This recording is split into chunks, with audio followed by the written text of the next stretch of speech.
আসসালামু আলাইকুম রহমতুল্লাহ। সম্মানিত এনটিআরসি এর চাকরি প্রার্থী ভাই এবং বন্ধুগণ, আশা করছি আপনারা উদ্বেগের সঙ্গে আপনাদের দিনাতিপাত করছেন। আপনাদের এই উদ্বেগের মুহূর্তে খুব সুন্দর একটি সংবাদ হচ্ছে, বেসরকারি শিক্ষক নিয়োগে নারী কোটা বাতিল হচ্ছে। আলহামদুলিল্লাহ, অনেক বেশি স্বস্তির সংবাদ। আমরা একটু পড়ি।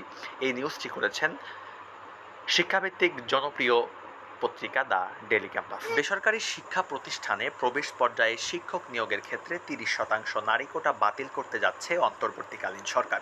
ইতিমধ্যে এ বিষয়ে নীতিগত সিদ্ধান্ত নেওয়া হয়েছে। শিগগিরই এ বিষয়ে প্রজ্ঞাপন জারি করা হবে বলে জানা গেছে। এ বিষয়ে শিক্ষা মন্ত্রণালয়ের মাধ্যমিক ও উচ্চশিক্ষা বিভাগের উপসচিব Syed AZ Morshed Ali the Daily ক্যাম্পাসকে বলেন, বেসরকারি শিক্ষা প্রতিষ্ঠানে শিক্ষক নিয়োগে নারী কোটা থাকবে কিনা সে বিষয়ে খুব দ্রুত সময়ের মধ্যে প্রজ্ঞাপন জারি করা হবে। সরকারের বিদ্যমান কোটার নীতিমালা অনুযায়ী সিদ্ধান্ত আসতে পারে।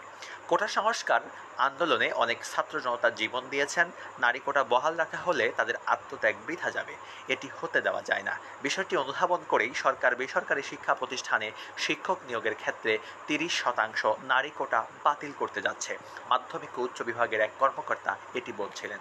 শিক্ষা মন্ত্রণালয় সূত্র জানা গেছে, গত বছর সেপ্টেম্বরে নারী কোটা বাতিলের বিষয়ে বেসরকারি শিক্ষক নিবন্ধন ও প্রত্যয়ন কর্তৃপক্ষ মন্ত্রণালয়ের মতামত চেয়েছিল।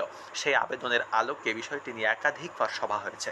সভায় জনপ্রশাসন মন্ত্রণালয়ের প্রজ্ঞাপন অনুযায়ী শিক্ষক নিয়োগের কার্যক্রম পরিচালনার বিষয়ে মতামত দেওয়া হয়েছে। এই মতামতের ফলে বেসরকারি শিক্ষক নিয়োগে নারী কোটা বাতিলের চূড়ান্ত সিদ্ধান্ত নিতে যাচ্ছে শিক্ষা মন্ত্রণালয়।